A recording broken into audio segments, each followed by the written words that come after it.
तो मेरा नाम है परागपाल और आप सबका एक बार फिर से स्वागत है मेरे इस नए वीडियो में। दोस्तों आज इस वीडियो में हम बात करने वाले हैं फ्लो टेबल टेस्ट के बारे में। मैं आप सबको बताना चाहता हूं कि फ्लो टेबल टेस्ट जो होती है ये कंक्रीट की वर्केबिलिटी, कंक्रीट की कंसिस्टेंसी, इन चीज़ों को मेंशन चेक करने के लिए की जाती है। हमेशा ध्यान में रखना है दोस्तों, अगर आपका कंक्रीट प्रॉपर वर्केबल कंक्रीट बनता है इसका मतलब उसकी टेस्टिंग करना बहुत ज़रूरी होता है, क्योंकि कंक्रीट अगर वर्केबल बनेगा तो ही जाके आपको उसके बेनिफिट मिलते हैं, अच्छी कंक्रीट में स्ट्रेंथ आपको देखने को मिलेगी। ठीक है, तो फ्लो टेबल टेस्ट ये एक ऐसी टेस्ट है जिसके माध्यम से भी आप लैब में या फिर साइट में भी आप इस टेस्ट को परफॉर्म कर सकते हैं। ठीक है, अभी आप वीडियो को लास्ट तक इसलिए देखना जरूरी है दोस्तों क्योंकि इसके बारे में डिटेल इंफॉर्मेशन में इस वीडियो के माध्यम से आपको बताऊंगा जो कि आपको हेल्प करेगी आगे आपके करियर में। ठीक है, तो देखिए दोस्तों, फ्लो टेस्ट जो होती है ये लेबोरेटरी टेस्ट है, साइट पे भी आप कर सकते हैं, जो आपको बताती है कि किस तरीके से आपका कंक्रीट की क्वालिटी है विथ रिस्पेक्ट टू कंसिस्टेंसी, कोहेजननेस के रिस्पेक्ट में, पोरोनस के रिस्पेक्ट में, टू सेग्रीगेशन। ओके, तो वर्केबल कितना कंक्रीट है इसके बारे में आपको बताती है। इस टेस्ट में हम एक standard of mass of concrete use करते हैं जिसके माध्यम से आप ये सारी चीजें परफॉर्म कर सकती है। द स्प्रेड ऑफ और flow of the concrete is measure and flow is related to the workability. अभी सबसे इंपॉर्टेंट सवाल ये है यार, स्लम टेस्ट तो भी हम करते ही हैं, लेकिन फ्लो टेस्ट में ऐसा हम क्या करते हैं? तो जैसे यहाँ पे नाम मेंशन किया है फ्लो, तो यहाँ पे भी क्या होता है दोस्तों, जो आपका कंक्रीट का एक ऐसा टेबल होता है, ठीक है, एक प्लेट होती है, उसके ऊपर हम लोग क्या करते हैं, ऐसा कोन रखते हैं। ठीक है, इसके बारे में मैं आपको भी नीचे पूरा डायग्रामेटिकली एक्सप्लेन भी करूंगा। ठीक है, फिर इसमें हम लोग क्या करते हैं, कंक्रीट को पोर करते हैं और इसको अलग अलग टाइप से एक टेबल से टैम भी करते हैं। फिर उसके बाद हम क्या करते हैं, इस कोन को लिफ्ट करते हैं, मतलब उठाते हैं। तो उठाने के बाद क्या होगा, जो आपका कंक्रीट होगा वो ऐसे फैल जाएगा। ठीक है, तो फैलने के लिए हमें इसको हमें इस पैन को उठाना पड़ता है और छोड़ना पड़ता है। ओके, तो वो वैसा करने से आपका कंक्रीट क्या होता है, फैल जाता है, और उसके बाद वो जो स्प्रेड होता है, दैट फ्लो और that spread we measured here. Okay, इसलिए इस टेस्ट को फ्लो टेबल टेस्ट कहा जाता है।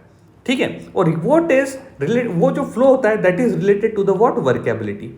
ओके, सो नाउ यहाँ पे जो एपरेटस दोस्तों यूज करते हैं वो यूज करते हैं flow table with a grip and hinge. 70 centimetre bye 70 centimetre का आपका ये टेबल होता है, आप देख लो यहाँ पे। ठीक है, मतलब ये इस साइड से 70 हो गया सेंटीमीटर, मतलब 700 mm, और इस डायरेक्शन से भी आपका कितना होगा, 70 सेंटीमीटर। ठीक है ना, उसके बाद दोस्तों यहाँ पे Abram cone open at top and the bottom 30 centimeter high, 17 centimeter top dia and 25 centimeter base diameter. अभी सबसे इंपॉर्टेंट चीज, अगर आपको एग्जाम में किसी ने पूछा कि भाई बताओ जो फ्लो टेबल टेस्ट होती है उसमें जो आप यूज करते हैं, ओके, जो टेबल आप यूज करते हैं उस टेबल का नाम क्या है, तो आपका आंसर होना चाहिए, उस टेबल को हम कहते हैं Abraham cone. Okay, see this cone is called as Abraham cone. Okay, यहाँ पे मैं लिख देता हूं अब्राहम। ओके, ये आपको दोस्तों ध्यान में रखना है। ठीक है, अभी इसका जो टॉप होता है दोस्तों, आप देखिए टॉप जो होता है इसका 30 सेंटीमीटर का होता है। ओके, सॉरी 30 सेंटीमीटर इसकी हाइट होती है। ठीक है, उसके बाद 17 सेंटीमीटर का इसका टॉप डाया होता है, 25 सेंटीमीटर का बेस डायमीटर होता है, जैसे आपको यहाँ पे दिख रहा है नीचे। ठीक है, now water bucket and broom for wetting the flow table, जहाँ पे हम वाटर टेबल लेते हैं, ओके, ताकि आप मतलब प्रॉपरली टेबल को सेट कर सके। ओके, इसमें टैंपिंग रॉड लेते हैं जिसकी हाइट 60 सेंटीमीटर होती है, और एक स्केल लेते हैं जो कि सबसे इंपॉर्टेंट काम करते हैं, जो इस फ्लो को मेजर करती है। ठीक है, तो देखिए हमें तो पता चला कि इस टेबल की क्या है, कितनी लेंथ है, 70 सेंटीमीटर की लेंथ है। अब ये जो टेबल होता है, यहाँ पे देख रहे होंगे दोस्तों, ये टेबल कैसा होता है मैं आपको बताता हूँ। देखिए ये टेबल जो होता है, सबसे पहले बॉटम में ये ऐसा एक पहले आपका प्लेट होता है। ठीक है, फिर यहाँ पे दोस्तों 2 हिंजेस होते हैं। ओके, और हिंजेस के ऊपर और एक टेबल होता है जिसके ऊपर आप क्या करते हैं, इस कोन को रखते हैं। ठीक है, और जिससे कंक्रीट नीचे गिरता है, लेकिन ये हिंजेस एक ही साइड को होते हैं, दूसरे साइड को नहीं होते हैं। तो यहाँ पे क्या होता है, जैसे आप यहाँ पे देख सकते हैं, मैं इसको अगर जूम करूँ तो आपको दिखा पाऊंगा कि यहाँ से क्या करते हैं, ये जो हिंजेस होते हैं, ठीक है, यहाँ पे हिंज दिए हुए हैं, और यहाँ इस साइड पे हिंज नहीं है, यहाँ पे ये सिर्फ होल्डर्स है, मतलब इस ग्रिप को आपको पकड़ना होता है और यहाँ पे ऊपर खींचना होता है इस लेवल तक और छोड़ देना होता है, जिससे क्या होता है, ये जो कंक्रीट आप ड्रॉप करते हैं वो फैलना चालू हो जाता है। फिर से मैं एक्सप्लेन करता हूँ कि एग्जैक्टली प्रोसेस क्या है। देखिए इसमें कंक्रीट पहले फिल करेंगे। ओके, कंक्रीट फिल करने के बाद इस रॉड से हम टैम्प करेंगे। टैम्प करने के बाद हम लोग क्या करते हैं, फिर इस कोन को उठा लेते हैं और उठाने के बाद इस हिंज को पकड़ के, ये जो हिंज आपको दिख रहा है इसको पकड़ के, ओके, इस साइड से आपका फिक्स है, इस साइड से आपका प्लेन नहीं मतलब हिलता नहीं है। नीचे का आपका प्लेन टेबल होता है वो फिक्स टेबल है, लेकिन ऊपर का जो होता है ये आपका एक साइड से, मतलब इस साइड से क्या होता है, ऊपर आता है।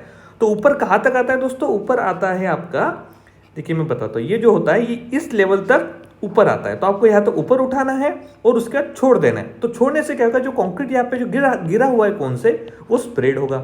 ऐसा आपको 15 टाइम्स करना होता है। ठीक है, तो ये भी आपको ध्यान में रखना है। ओके, तो जैसे आप यहाँ पे देखेंगे दोस्तों, यू कैन सी कि यहाँ पे हमने क्या किया, firstly flow table is wetted. सबसे पहले आपको इसको प्रॉपर्ली वेटेड करना है। The cone is place on the flow, मतलब बीच में रखना है, fitted with fresh concrete in 2 layer, 2 layer में इसको डालना है और उसको हर लेयर को 25 बार टैम्प करना है विद द टैम्पिंग रॉड। और टैम्पिंग रॉड की दोस्तों क्या हाइट होती है, 60 सेंटीमीटर हाइट होती है। ठीक है, now cone is lifted allowing concrete to flow, फिर आपको कोन ऊपर उठा लेना है। The flow table is then lifted up several centimeters, मतलब कितने बार, करीब 15 बार आपको उठाना है। एंड देन ड्रॉप, जैसे मैंने आपको बताया, causing the concrete flow with a little bit further. उससे क्या होगा, आपका कॉन्क्रीट जो है ऐसे ऐसे यहाँ तक फैलना चालू हो जाएगा। ठीक है, नाउ ये होने के बाद after the diameter of the concrete is measure, फिर क्या करते हैं दोस्तों, अभी यहाँ पे सबसे इंपॉर्टेंट चीज आपको करनी होती है। जैसे आप यहाँ पे दोस्तों इसको मेजर करते हैं, ओके, जैसे आपने कॉन्क्रीट को फ्लो किया, फिर क्या होता है, ये जो टेबल अभी मैं टॉप व्यू दिखा रहा हूँ, ठीक है, और मान के चलो कि आपका कॉन्क्रीट जो है ऐसा फैला हुआ है, तो हम लोग क्या करते हैं, एक स्केल के माध्यम से, जो स्केल यहाँ पे मैंने बताया ना कि एक मेजरिंग स्केल हमें जो चाहिए होती है, ओके, इस मेजरिंग स्केल के माध्यम से हम लोग क्या करते हैं, इतना जो डिस्टेंस फैला हुआ है, ठीक है, उसको मेजर करते हैं। ठीक है, लेकिन वो मेजर कितने डायरेक्शन से करते हैं, 6 डिफरेंट डायरेक्शन से मेजर करते हैं। ये भी बहुत इंपॉर्टेंट चीज है दोस्तों, आपको ध्यान में रखना चाहिए। ठीक है, तो after the diameter of the concrete measure in 6 different direction to take the average, और उसका मतलब अलग अलग तरीके से मेजर करेंगे। ठीक है, अलग अलग तरीके से मेजर करेंगे, जिससे आपको क्या मिलेगा, एक 6 टाइप से मेजर करेंगे और उसका एवरेज लेंगे। ठीक है, तो उसका जो फार्मूला बनता है वो ये बनता है, हम परसेंटेज ऑफ फ्लो निकालते हैं, जो कि होता है diameter of flow in centimetre, जो एवरेज आता है वो आपको डालना है, उसमें से आपको 25 माइनस करना है और उस पूरे फैक्टर को 25 से डिवाइड करना है, फिर उसको 100 से मल्टीप्लाई करना है ताकि परसेंटेज मिले। ओके, तो यहाँ पे आप देख सकते हैं, अगर आपका कंक्रीट का फ्लो 0 to 20% में हुआ है, इसका मतलब समझ लो कि आपका कंक्रीट ड्राई है। अगर आपका कंक्रीट 20 to 60% फ्लो हुआ है, इसका मतलब आपका कंक्रीट स्टीफ है। अगर 60 to 100 सेंटीमीटर तक उसका फ्लो है, इसका मतलब वो प्लास्टिक स्टेज में है। अगर 100 to 120% में फ्लो हुआ है, इसका मतलब वो वेट है। अगर वो 120 से 150 सेंटीमीटर तक डिफाइंड हुआ है, मतलब वो स्लोपी है। ठीक है, तो इस टाइप से कंक्रीट का डिस्ट्रीब्यूशन परसेंटेज ऑफ फ्लो से आप निकाल सकते हैं। तो ये आप तरीका होता है to identify the consistency of the concrete. ठीक है, इसलिए हमारा फ्लो टेस्ट जो होता है दोस्तों इतना इंपॉर्टेंट है, जो हमें हमारे रेगुलर कंक्रीट को चेक करने के लिए करना बहुत जरूरी होता है। ठीक है, मैं आशा करता हूं कि ये वीडियो आपको समझ में आया होगा। आपका वीडियो देखने के लिए बहुत बहुत शुक्रिया। वीडियो को ऐसे देखते रहिए, मेरे चैनल को सब्सक्राइब करते रहिए, और वीडियो देखने के लिए आपका बहुत बहुत शुक्रिया। Have a nice day, bye bye.